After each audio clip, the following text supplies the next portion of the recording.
you can see explicitly when you look at the Dirac equation. So like I said, when you get more, if you take a general relativity course or if you get more deeply into special relativity, you'll know that anytime you see an equation where things are scalars, right? Or if the indices match on, well, the indices only have to match on both sides. But if the thing is scalar, like what we have for the Dirac equation, remember we had introduced those gamma matrices, and so we had gamma mu del mu, right, plus the mass term, which is obviously scalar. Anytime you see something that's a scalar, it's manifestly covariant, meaning you can it's Lorentz invariant. Okay, as long as it's a scalar, it's Lorentz invariant. Okay, so that's as far as I want to take the proof. I'll put the notes in the Dropbox so you can see exactly what I'm talking about.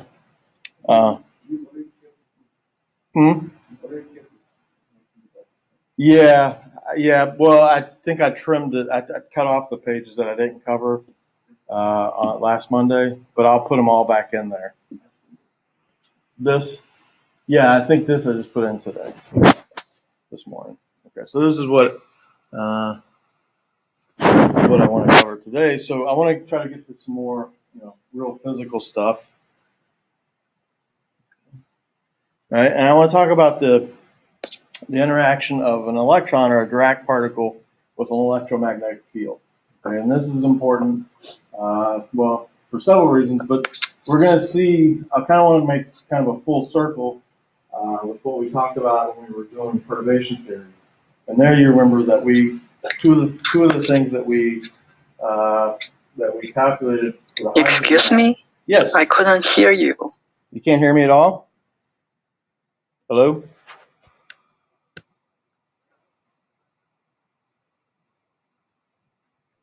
Hello? Hello? No, I still cannot hear.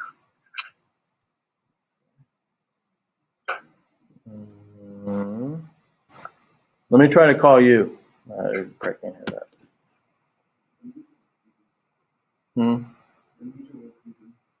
That's what I thought.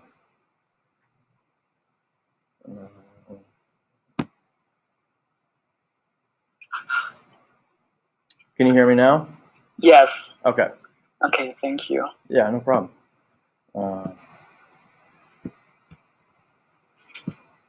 Okay. All right. So what I want to do is cover the Dirac particle and electromagnetic field, and there's about 16 pages of these notes. So I'm probably going to just kind of skim through some of the calculations and let you work through it on your own if you want. So what we want to do first is we want to couple an electron to electromagnetic field, and the way we do that in special relativity is through the four potential. Right? We've seen this before. I think last lecture we did this. Right?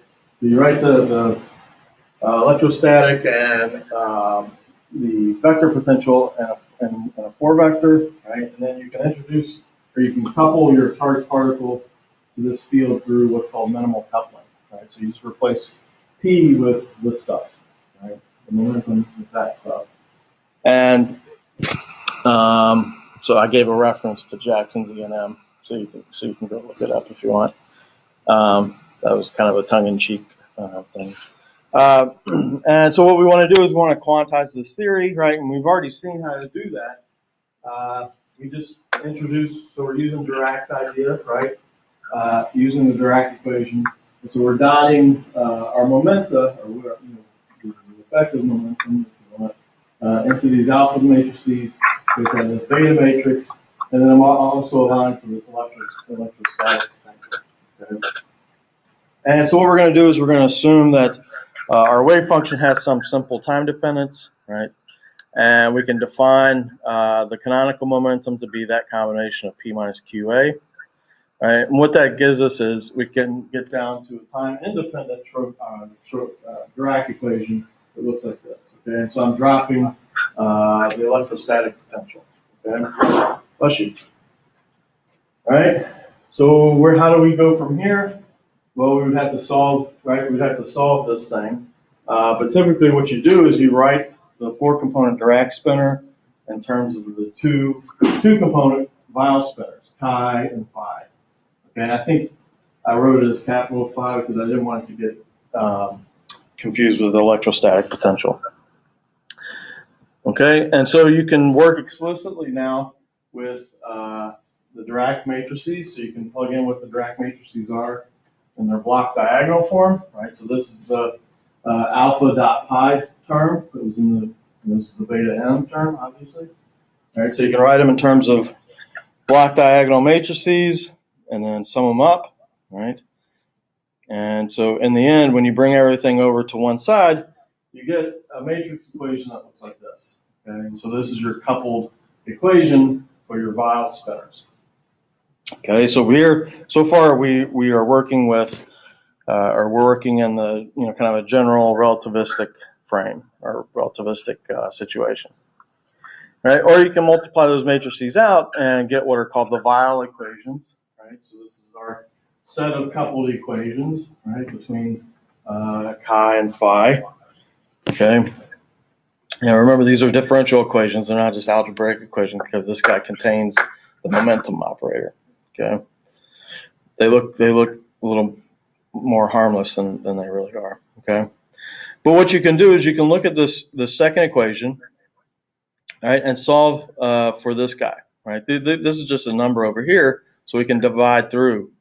Right. So if I solve for that, I get that this phi field is proportional to the chi field. And the constant of proportionality goes like the momentum over the total energy, basically, right? And what we want to do to make, how do I want to say it? We want to rewrite this thing because we're trying to write down a Schrodinger type equation, right? And a Schrodinger equation has this energy ES, which is different than the relativistic energy, right? The relativistic energy is, the kinetic energy plus the rest mass energy, right? And the energy that appears in the Schrodinger equation is just the energy coming from the kinetic part or kinetic and potential part, okay?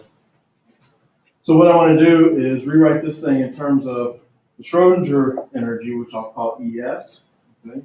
And so I'm taking this denominator, E plus M, and I add and subtract a factor of m, right? So here I have E minus m, and that's what I'm going to call the Schrodinger energy. And then what I have left over is a plus 2m, okay? And the reason you do that is that now you've kind of separated out, the relativistic piece from the non-relativistic piece, or, the rest mass from the rest of the stuff. And now it's easy to take the non-relativistic limit, right? And so the non-relativistic limit is when we're at low velocities, okay? And so that means that in our case, the rest mass is much larger than the Schrodinger energy, right? And the denominator goes from E plus m originally to just 2m, okay? And I should have pointed out back here when I first wrote out the Schrodinger or the Dirac equation, you notice some stuff's missing, right? And what's missing in that equation?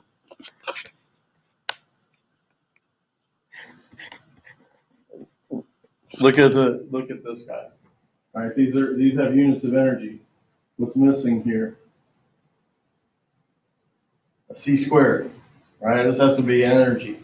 So what I've done when I wrote down this equation, I'm using natural units. So I've set c to 1. Okay, so c is 1, and if I rewrite p in terms of the differential operator, there will be a factor of h bar, but I would also set h bar to 1. Okay, so that's the reason for this note here. When we get down to here, is that I'm putting in, because what I want to do in expanding the non-relativistic limit is expand in v over c, right? The velocity of the particle over c. All right, so when that ratio is small, we're in the non-relativistic limit. Okay, so that's what, so on the non-relativistic limit, the denominator of that relationship between phi and chi reduces to 2m, but if I put back the factor of c squared, the denominator is going to be c squared, 2mc squared. All right. And we can see that the numerator, which goes like the momentum, is going to be of order m times v, right? So the momentum is just mv, or if we this is an energy term, so there's actually a missing factor of c. So if I put that factor of c in, then the numerator of this relationship, right? Because these are energies, so it has to go like mv squared. So it's m times v, the velocity of the particle, times c. Okay. And so what that ratio is telling me is if I put in all that stuff, right, if I make those substitutions for the non-relativistic limit, I find that this ratio, phi over chi, it goes like v over c, which is much smaller than 1. Right? And so this is why we call phi the small component. Right? It's the piece that goes away in the non-relativistic limit, and this chi is going to be the guy that in the non-relativistic limit reduces to the normal Pauli spinner, right? The two-component spinner. Okay, and we saw a little bit of that last time. All right. So what I want to do next? Okay, so I want to. So I've got this relationship, right, in the non-relativistic limit, and equation 9a, which is our top equation. Okay, so we use the bottom equation to get that relationship, and now what I want to do is plug in to this top equation and see what I get.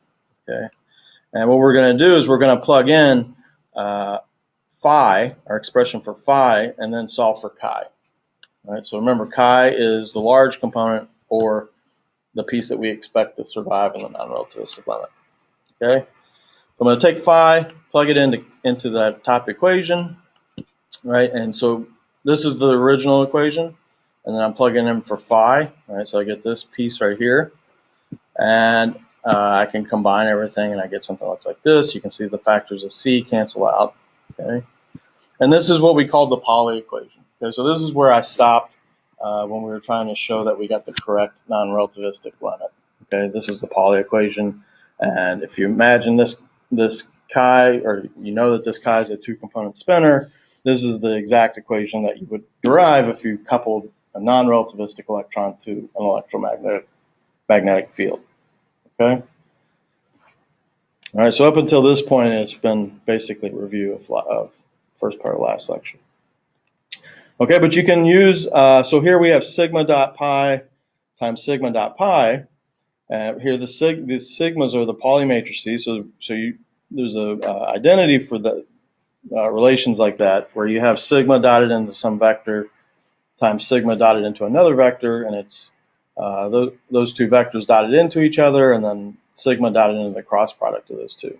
Right? And so if we plug in for what pi is, remember pi is the momentum minus some term that goes like the vector potential. So the right-hand side of that Pauli equation becomes this, right? And you would say pi across pi is 0, but it's not because there's two terms inside of there, right? P and A. And so pi across pi, if you go through the math and you use some identities, different stuff, well, it looks like you're just basically squaring it out. And A cross A is 0, and there should be a P cross P term, which is 0. And all that's left is the P cross A terms. Right? I can combine, let's see, P cross A cross P.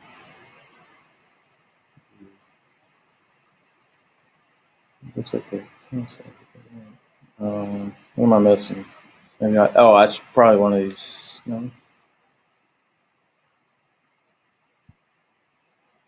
Because A cross P is the same thing as minus P cross A, right?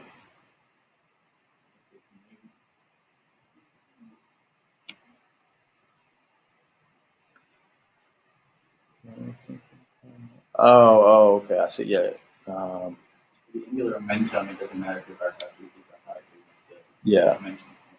Yeah. Okay. So all right, we're all right. So you get these two terms which combine. They don't combine. One of these drops out. So this guy drops out, but I don't know why.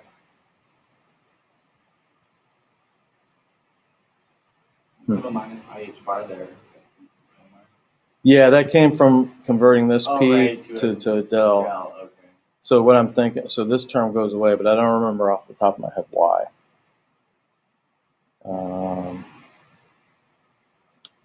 I don't know. Let me think. I'll hope maybe it'll come to me.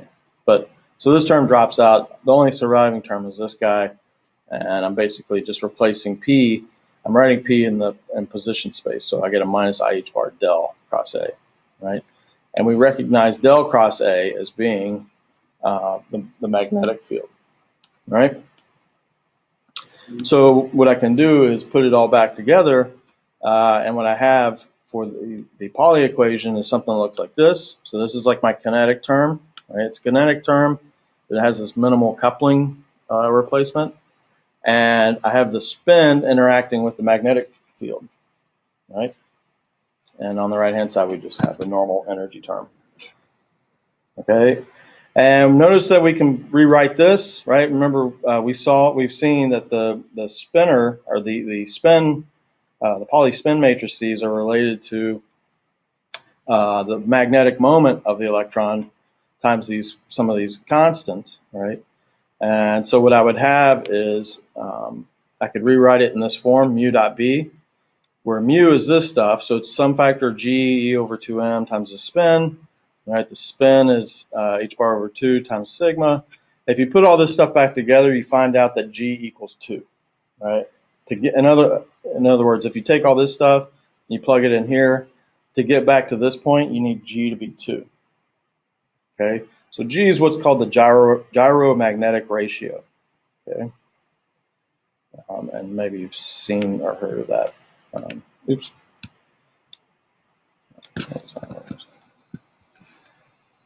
Okay. Right. So what we've seen now is that the Dirac equation, when we go to the non-relativistic limit, it just reduces to the equation for a non-relativistic particle interacting with a magnetic field or electromagnetic field, okay? Magnetic field. Okay, because we've dropped the electrostatic part. And the magnetic moment that we get is derived from the spin operator with g equals 2, right?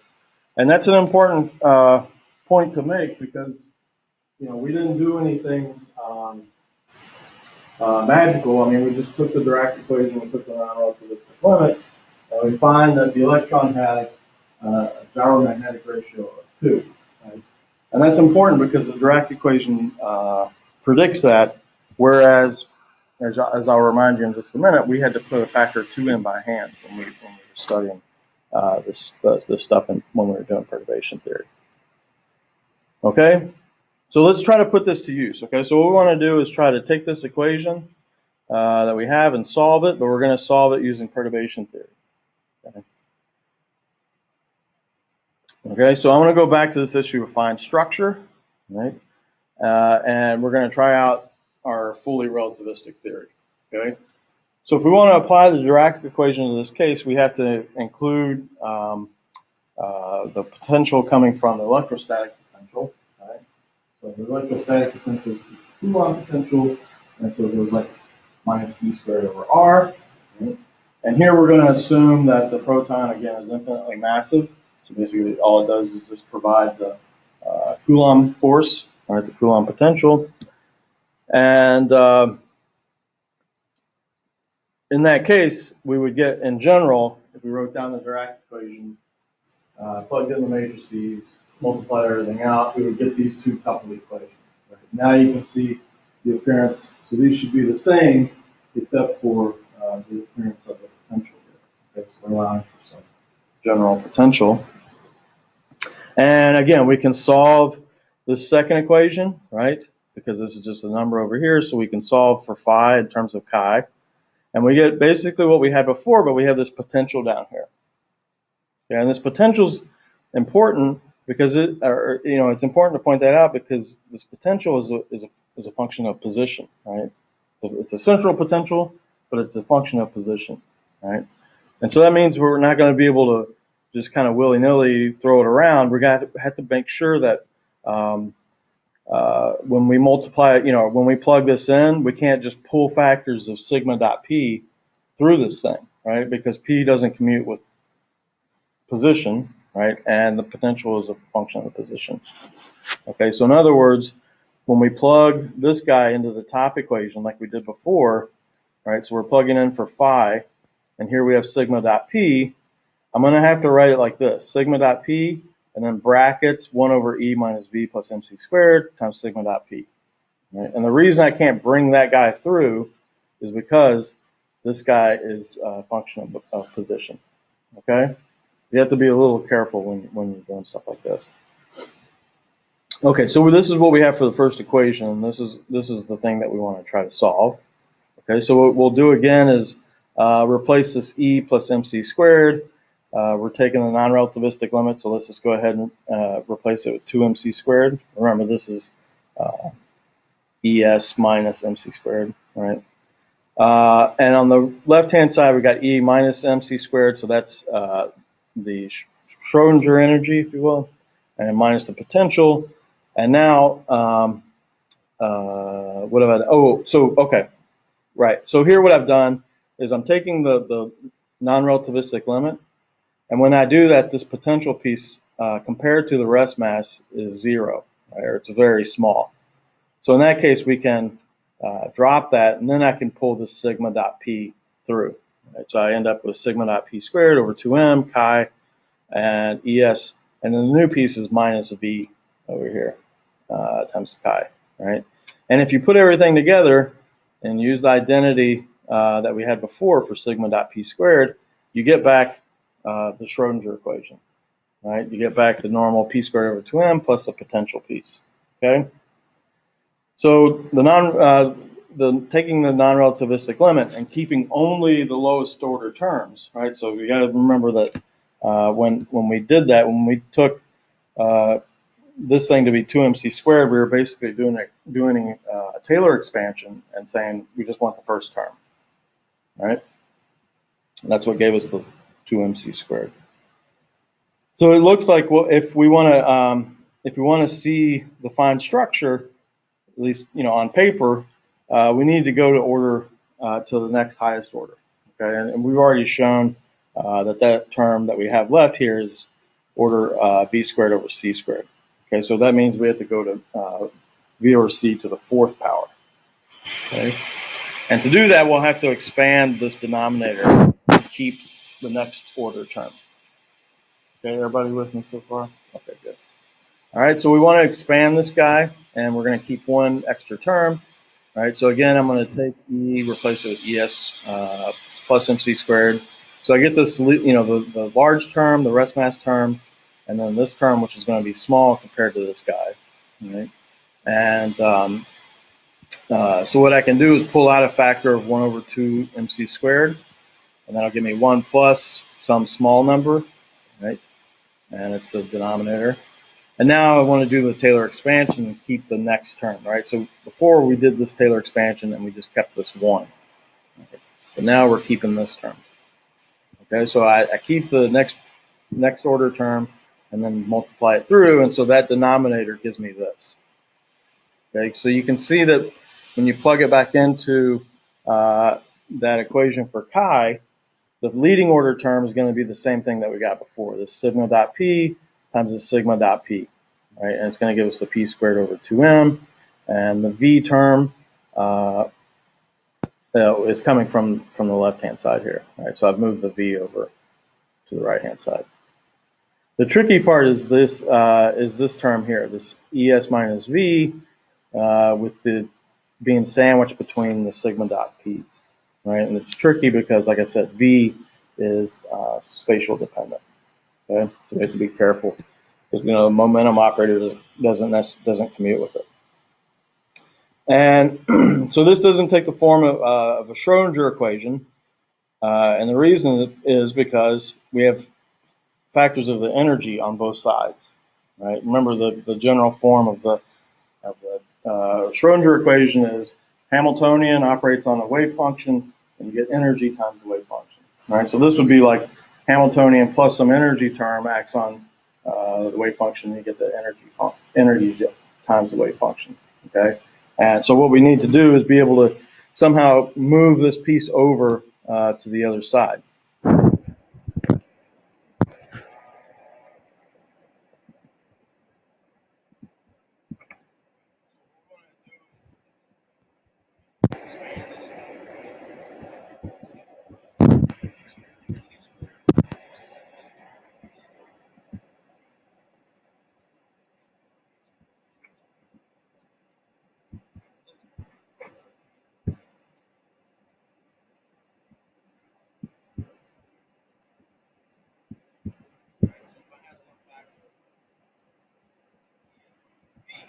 V squared over C squared, order V squared over C squared.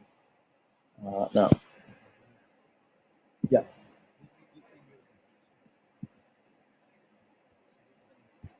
So V, ES minus V over C squared is M squared, V squared over C squared.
So we have to figure out how to commute ES minus V to sigma dot P operator.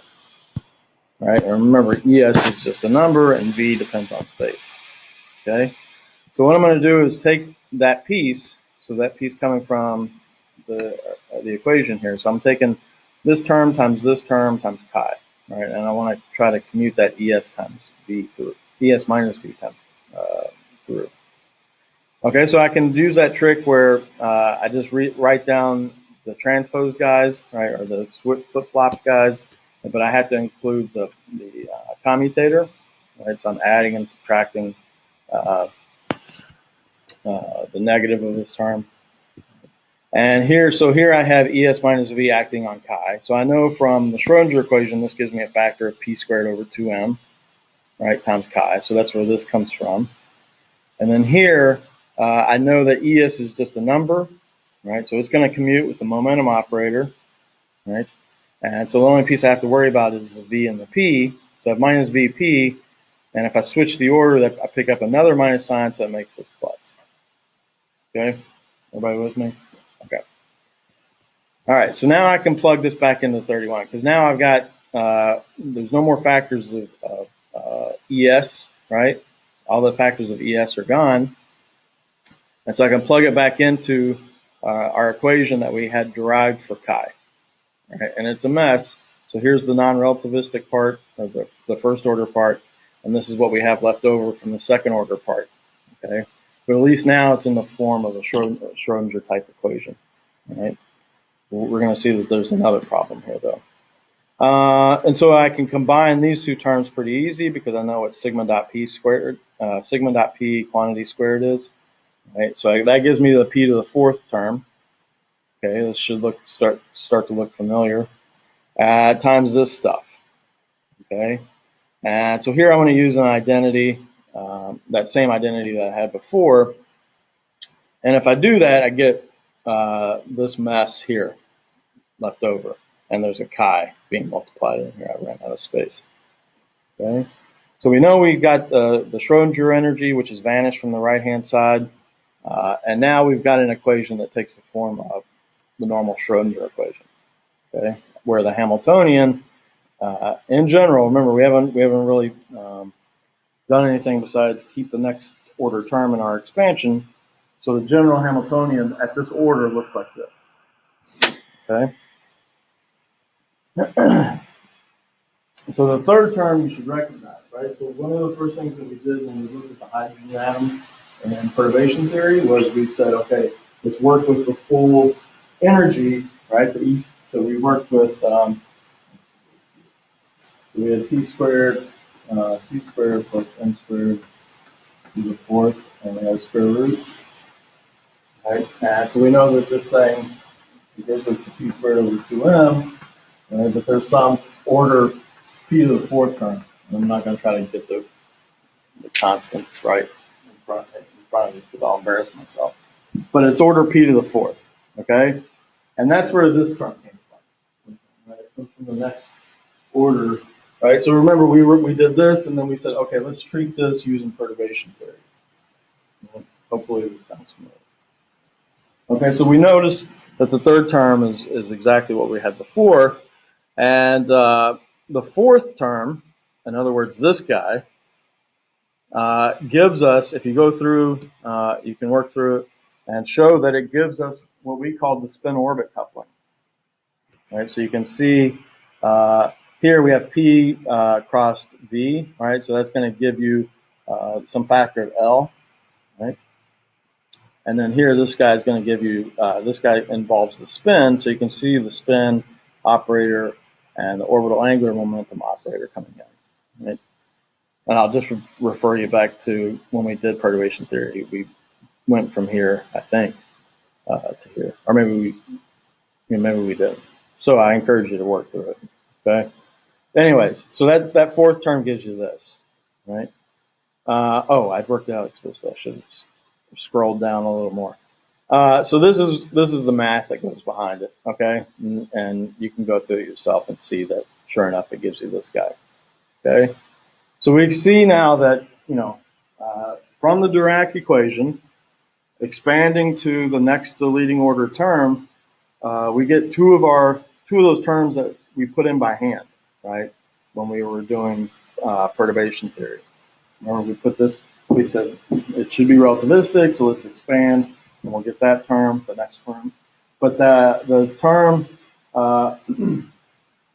the spin orbit term, we wrote down because we said, okay, so the electron is moving in this Coulomb potential, but if you're sitting on an electron, what it's seeing is a proton going around it, and a charge, moving charge due to the magnetic field. Right? And so we said the spin of the electron would interact with that magnetic field, and we guessed at the form of, that interaction, and then we went down and wrote in terms of quantum operators. Right, but we said when we did that, we didn't put the factor 2 in, right? There was no reason to. We just wrote down what we would get classically, and we said, okay, we go up and compare what we compute with the experiment, and we see we're off by a factor of 2. And at that point, I told you that we couldn't explain it using, the quantum or the math, the theory that we derived up to that point. So we had to put that factor 2 in by hand. They called it a fudge factor. We put it in by hand so that we would agree with the experiment. But now we see that, from the Dirac equation, when you take this non-relativistic limit, you get this factor of 2 correct. Right? It comes out of the theory. It doesn't. We're not putting it in by hand anymore. Okay. And that factor, I don't know if I called it this back then, but it's called the Thomas factor. Okay. So that factor of 2 comes built in with the Dirac equation. Okay, so those are the first 4 terms of our Schrodinger equation. 1, 2, 3, 4. Right now we've got this guy to worry about. Right, and if you look at that guy, and you remember Hamiltonian, you want to be Hermitian, right? Because you want it to correspond to the observable energy. If you take the Hermitian conjugate of this operator, you're going to find that this guy is not Hermitian. Right? So part of our Hamiltonian is not Hermitian. Okay, and that's not a good thing, because what it means is that when you go off and try to compute the normalization of chi squared, it's not going to be constant in time. Right? We're not going to conserve probability because the Hamiltonian is not Hermitian. Okay. But that's okay, right? Because you have to keep in mind that this guy is not, you know, the end of the story, right? It's only the limit of the Dirac spinner, right? So what I'm saying is that if we go back and we include some parts that are coming from the phi part of the Dirac spinner, then what we would find is that when we normalize the full Dirac spinner, we would have a term that looks like chi squared plus phi squared. And there, if you go through and do it, you'll find that that conserves probability. Okay. So that means that, you know, just considering the parts that we've considered, it looks like the Hamiltonian is non-Hermitian, but that's not the case because we've dropped off some terms that would cancel out that non-Hermitian piece. Okay. So what it's telling us is that chi, the way we've written it, at least to this order, is not a good candidate for the Schrodinger equation. And to actually find the right one, we have to keep some next to leading terms, right? And so I want to go back to phi and keep that denominator piece, right, with that correction. And so what I would get is phi squared is this stuff's, and then so rewriting it in terms of chi and chi dagger. And if I plug that into the conservation law, which is this guy, right, so this should be chi, so it's chi dagger chi, and I've plugged in for phi here. Right, so I get 1 plus this p squared term. And the p squared term, I can do a little trick where I rewrite this as as a product, right? This 1 plus p squared, and this guy is the cross term, right? And I'm neglecting the p to the fourth term. All right, so you can convince yourself that if I multiply these two out, I get 1 plus this plus some p to the fourth term, right? But I'm dropping the p to the fourth term. So I'm rewriting this like this. And I know that there's some order of v to the fourth over c to the fourth term that I'm losing. But the important point is that when you go back in and you plug that stuff in, you find that this guy, sure enough, is the constant in time. Okay, so the good candidate for the Schrodinger equation is not just chi; it's chi with this correction term, this v squared over c squared correction term. All right. Let's see. So what we do next is now so we were going to take chi and replace it with what I call chi s, right, so that we'll get a good Schrodinger equation, right? So I plug in everywhere I have chi, I plug in chi s times this factor, so that gives me this guy, and if I expand stuff out and multiply it through, I find that the Schrodinger equation becomes a Hamiltonian plus a Hamiltonian commutator with this guy, right? And these don't necessarily commute, right? Because the Hamiltonian can have potential pieces which depend on space, okay? But in the end, I mean, this thing is Hermitian now, right? That's the important point. That now I have a Hamiltonian that's Hermitian, and the way I got that was going back and keeping the next leading order term in my definition of what chi is. Okay.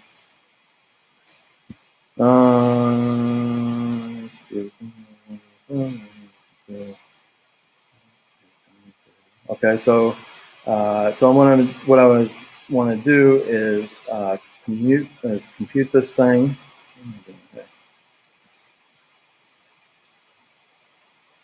Oh,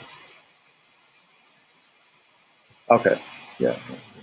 So I can actually compute this guy, right? And since we're working the order v fourth over c to the fourth, I only have to consider the v squared over c squared piece of h in the commutator, right?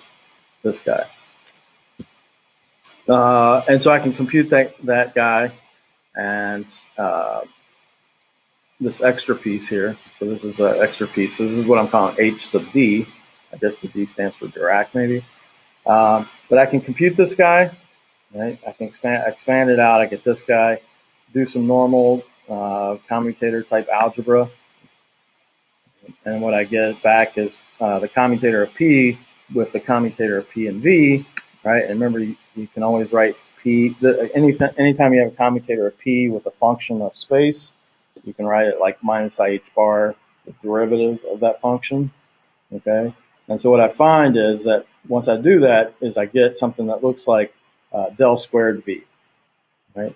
And if I plug in what V is, for our case, the Coulomb potential, I get, you should remember that the del squared of 1 over R is the delta function, right? The Dirac delta function. So I get, I can rewrite that extra piece in the Hamiltonian like this, right? So it's a bunch of constants times the Dirac delta function, okay? And let's see, put that here a little bit. Where that piece came from. Yeah, so that piece is coming from here, right? And what you can show, so it's coming from, it's related to the angular momentum, right? And what you see is that because the operator doesn't appear here, right? The orbital angular momentum operator doesn't appear here. This guy is only going to affect the S states. In other words, the states that have L equals 0, right? And so what we would find is, so in particular for the ground state, this correction term is going to give us something that looks like this. So it's E squared over C squared. And you can rewrite this thing in terms of alpha, the fine structure constant, get something order alpha to the fourth. Or if you want, you can work with a general state N, but this term is only going to contribute to the L equals 0 part, right? The S wave part of it. And you would get some constant, okay? So this spin orbit, so this piece that's coming from the spin orbit, this particular part of the spin orbit interaction, it only affects L equals 0 particles, okay? And that's it. Yeah. Oh, okay. So one last note is that, so we solved everything using perturbation theory, right? So we took the limit, kept the terms, up to the terms that we needed to keep. But you can actually solve the Dirac equation exactly, right? The solution's ugly. It looks something like this. Okay? That's why I didn't do the exact solution. Okay, but you can show, and you can show that if you expand this guy in powers of alpha, that you will get the correct rest energy, you'll get the correct Schrodinger equation, you'll get the fine structure energy, blah, blah, blah, blah, blah, right? So all that stuff that we just did, you can get from expanding this guy, right? And I'll leave the details to you guys, okay? And it turns out that this equation is in fantastic agreement with the experiment, right? So any experiments that you have a relativistic electron, in an electromagnetic field, this Dirac equation performs very well, right, out to several decimal places. Okay, it's just that when you start to want to get to further decimal places, or if you want to look at a non-spin 1/2 particle, you have to end up going using a field theory formalism. Okay, because this equation, remember, is only works for half integer spin. Okay, and we know there are integer spin particles out there.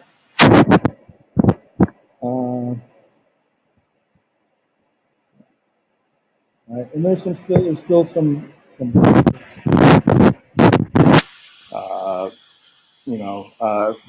there's some effects where you see like the 2s 1/2 levels above the 2p 1/2 level, right? And this is known as the Lamb shift, which you might have heard of. And this you can compute, but you have to promote the electromagnetic field to a quantum operator, right? So here we took B to be just a number, right? But if you want to compute the Lamb shift, which is observed, it's one of those small effects, that shows up in many decimal places. You have to promote the electromagnetic field to a quantum operator, a quantum object. Okay. Okay, so I'll stop there, and like I said, so we'll take Wednesday off, it'll be a study day, and then Friday we'll have our exam, and then I don't remember. So and then just get whatever homework you have, try to get to me by next week. Okay. All right. Okay. All right. I'll see you guys on Friday. If you have questions, I should be around. I won't be around tomorrow.